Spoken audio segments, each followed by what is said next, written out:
Well. Hello, Krish photography viewers. We have come for a photo walk today, and the place is called Danish Fort or Fort of Dansborg. Okay, as in Kransborg in Denmark, and they also kind of compare this fort to that castle in Kranborg, Denmark. I do not know why do they actually compare this fort to castle in Kranborg, but I find Kranborg castle to be much more posh and much more of it looks like of a high society stuff, you know.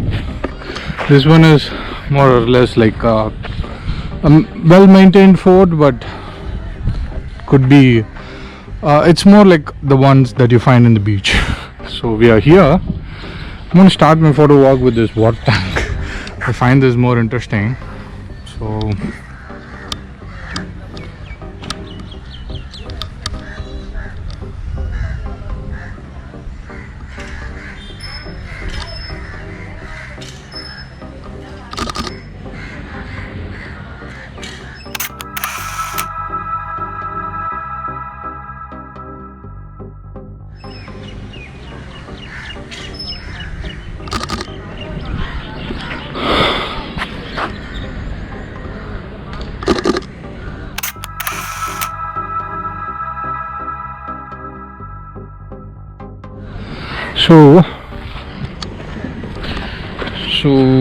this Danish fort.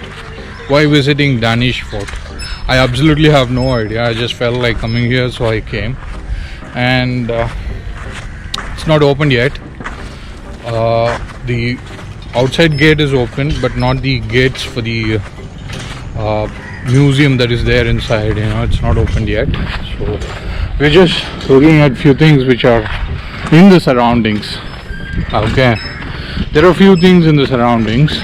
One that you see here is the Zion Church, which was established in the early 18th century, or to be exactly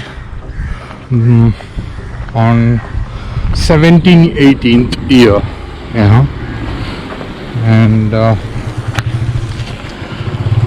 when the Dutch people came to this land, they sent their admiral, Mr. Uwe Gill, to speak with the local king, Raghunatha Nayakar, signing a treaty for 3,111 Indian rupees per annum for this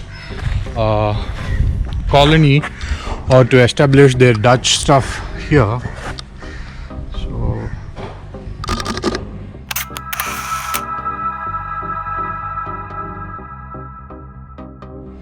that was a good shot. I'm using, by the way, the Hengi G at 25mm f 1.8 lens, and I was at f16 and infinity. So I'm at exposure -1 as well.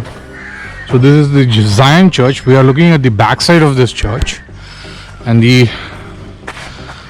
I kind of find this to be interesting, but I don't find a subject here, so I'll let that pass. But we have a subject approaching us. I think I could take this.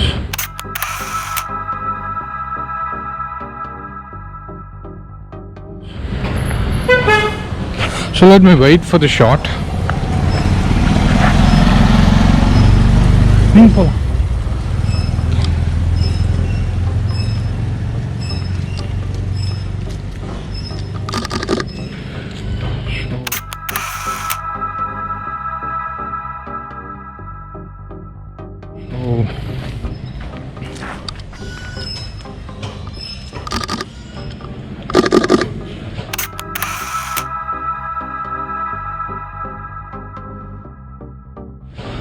I chose this lens because like there are a lot of straight lines here, and I don't want any distortion for this one.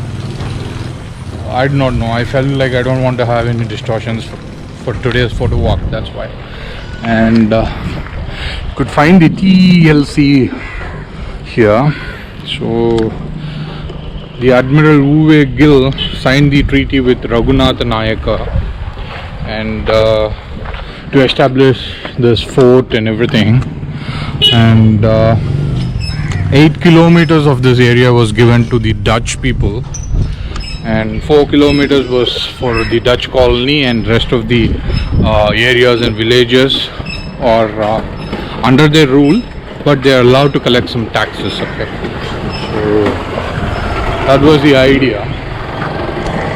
By the time the Dutch colony was established here, the king, the Dutch king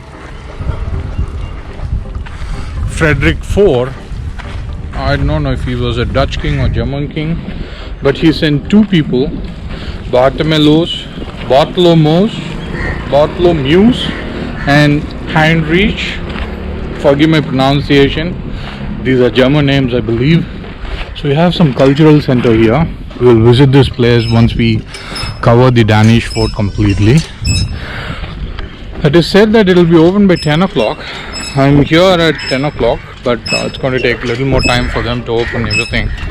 You know, life is kind of slow and very smooth and nice here, so it's going to take some time for them. I'm going to give them time. And so these the king Frederick IV, he kind of sent two people, Bartholomeus and Heinrich. They are of Protestant missionaries. They came here and established all the Christian stuff of a Protestant thing, you know. It is also said that this entire fort was constructed over demolishing a Catholic church. So that's a little bit for the history. I do not know I'm speaking any kind of religious stuff, too much of religious stuff, but that's the history. I'm just giving you the facts. You can find them on Wikipedia as well. I was worried like there's going to be a lot of wind here. Since there was not much of wind, I thought I'll go ahead with the GoPro's internal mic than having a sync audio. I did bring my audio device today, so find a frame. I'm going to take this. So that was with that architecture. I hope the shot came out good.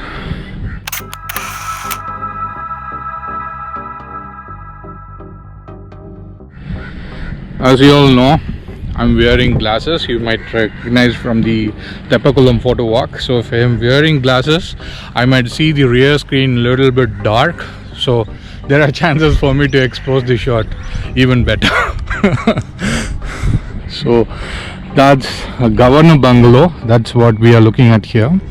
And there is a Shivan temple, and which is over onto the left side from here. You know, what we are looking here is the beach house over there, and that's some cultural center, Zion Church. So these people, when they came, Bartholomeus and Heinrich, they learned Tamil in few years, and they converted the New Testament Bible for Tamil, and they published it here. They did a lot of press work here also. You know, they've been publishing a lot of books as well. So Bartholomeus and Heinrich, they were the ones to spread Protestant stuff here in this particular area. And it's also said that they have established some factories here where they manufactured coins with some logos like TB, DB. I mean, referring to this Fort Donsburg, you know. And so that was with the treaty which Uwe Gill signed it with Raghunatha Nayaka, and Raghunatha Nayaka was the king of Tanjore by that time, and this all happened in 1620. So the people who came here, the Dutch people from Denmark, the Dutch people are of the company, East India Company of the Dutch, So Dutch East India Company. And it was said that this fort was sold to the British people in 1845.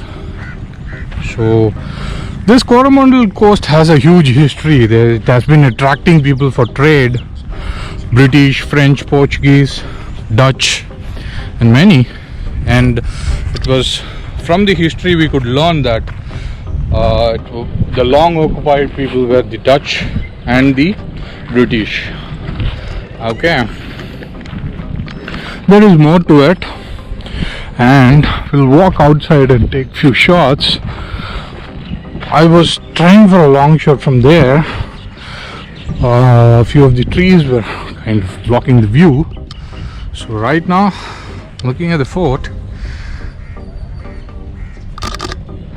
So it's good, but not to my satisfaction yet. So life is kind of slow here, that much I can understand. So that was a little bit of history. So what's the agenda for the photo walk today? I was supposed to cover this outside stuff in the later part. We have a beach which is Bay of Bengal. We have been to Bay of Bengal beach before in Manora Monument Photowalk.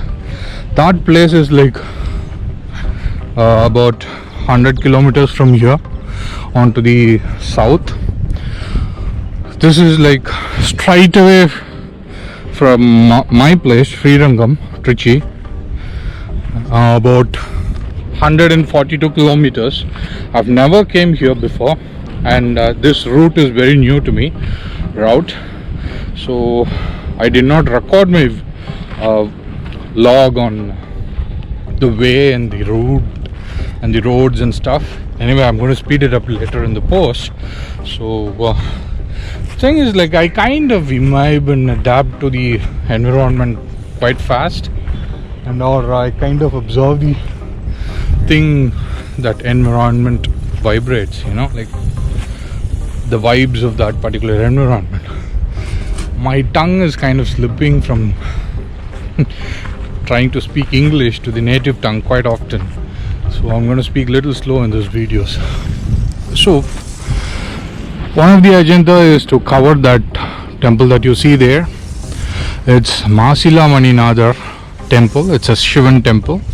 It was constructed by Maravarman Kulasegara Pandian. It's the name of the king. Maravarman Kulasegara Pandian is the name of the king. Pandian king. His symbol is fish. So that was constructed in 1306. So you can understand, like, there has been trade happening here at this place from 1306. So that's really interesting. And this is another one of the interesting view which I saw earlier. So we're going to cover this first, and then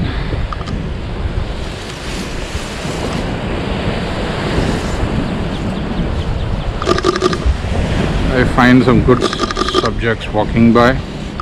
We call them subjects, as well as couple.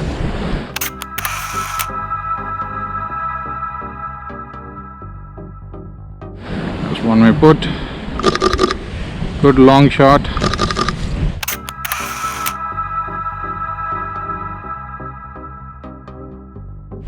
Hope my engagement makes this a very sharp photograph.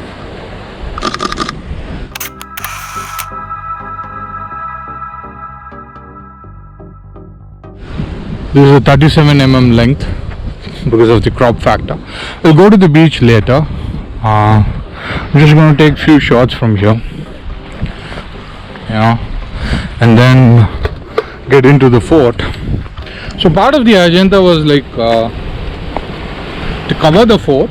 The fort has two things. One, the basement.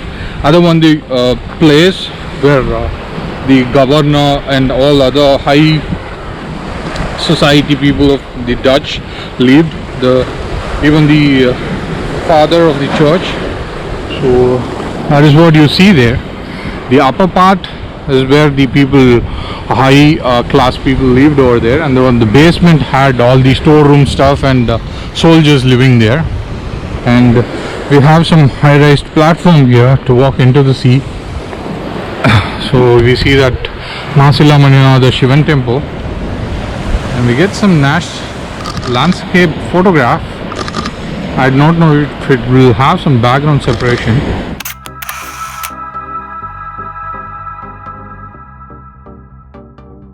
But I'm going for it anyways. There is some good view of the fort.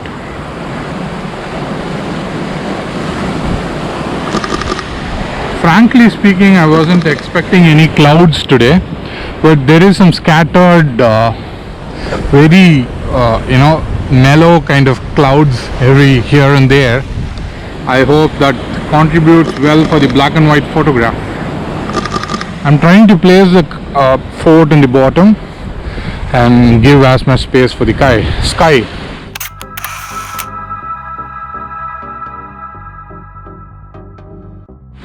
So that's my plan too. I'm going to give a lot of space for the sky and put the subject, which is going to be the fort, in the bottom of the frame. And most of the photograph is going to be of landscape.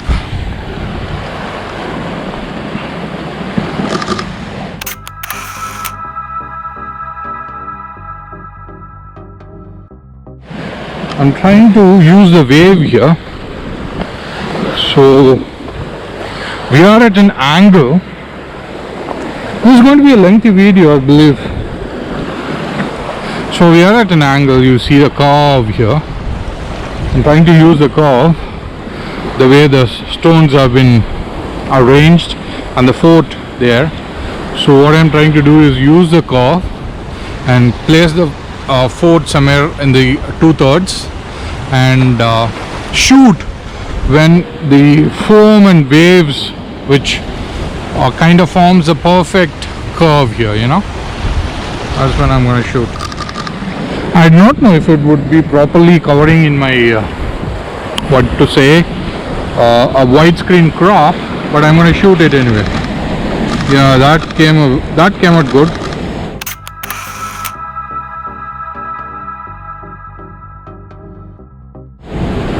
I'm waiting for one more wave to come so that we can shoot that and shoo off from this place.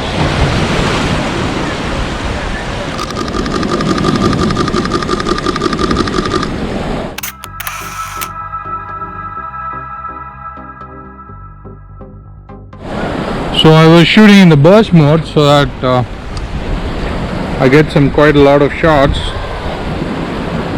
So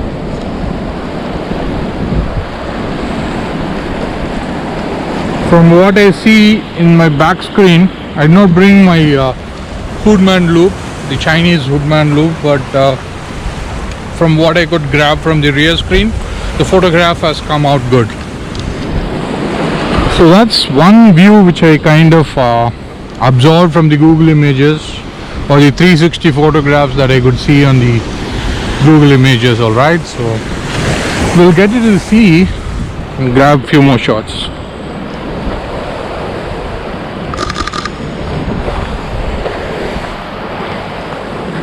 When you do your job right, the nature kind of supports you.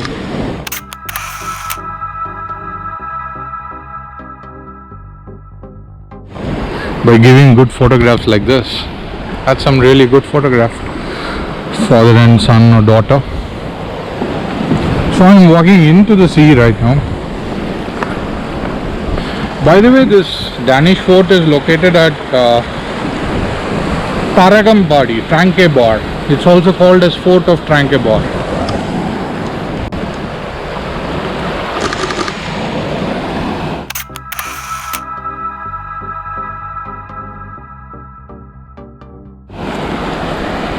That's the landscape.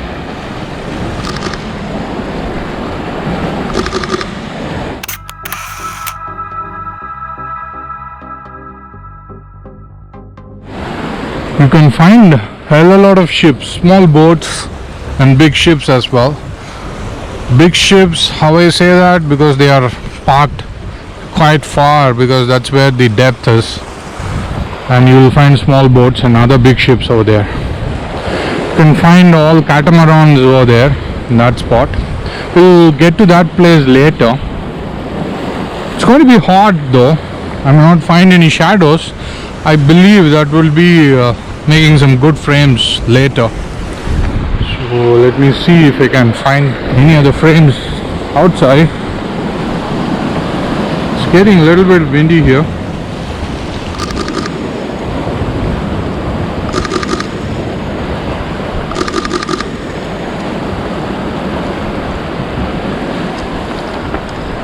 Oh, she's putting on a good show.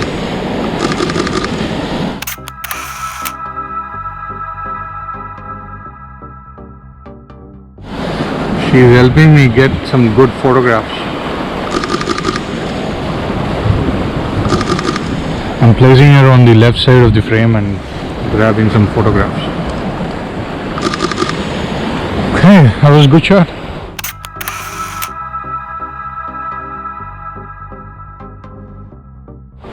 I don't want to go closer, but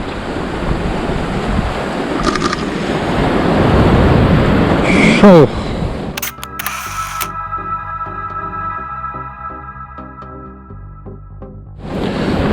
gives a very good view. Thank you. So I'm getting down there as of now.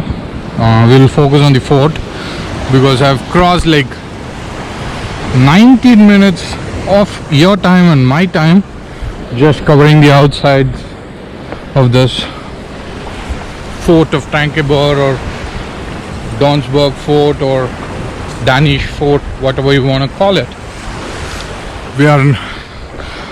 As we enter, we might have to take some tickets for the camera and for me as well. So I'm going to the temple as of now. I think it is closed. That much I can see from here, and from my previous experience I actually forgot my cap, so it's kind of getting hot as well as a little bit windy, but not too much. Wind is there only when we get closer to the waves, otherwise it's not windy at all. So I'm going to let the couples and who they want to spend their own time to be there for themselves and now get into the fort. I don't want to cheat my audience much. I like the tree. See if that could make some frame.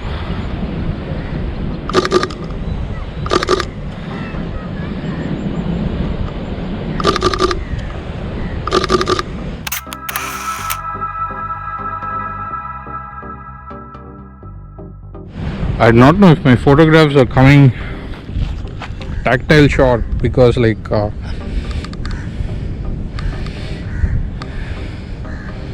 the highlights show me like, yeah, the photograph is good, but I do not know if it is tactile sharp because from here, from my I'm sorry, I'm dropping the GoPro. Sorry. From my rear screen, you know, you may not be able to tell much because it's a rear screen. Once I get to the computer, I might know like how these photographs have come.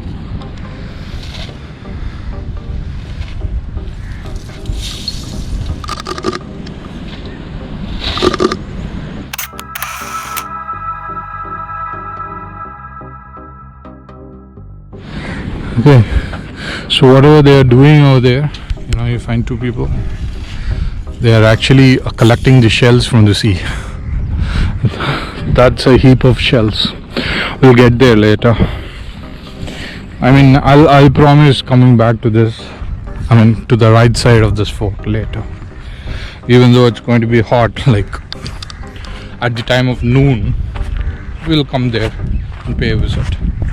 Right now we will try to get into the fort and cover what is there in the fort. So as I told you before, there is going to be two parts in the fort: basement and the museum. So first thing we'll cover the basement, then get into the museum. As it is noon or so, there will be a little more light inside that place. So that's the idea. Okay. So that is a little bit of introduction and covering the outside things of the Danish fort. Though I know I did not cover much, I did not get to the temple, but just gave you a overview of what is what. So we'll get in there and we'll see things in much closer view in future videos. Okay, peace.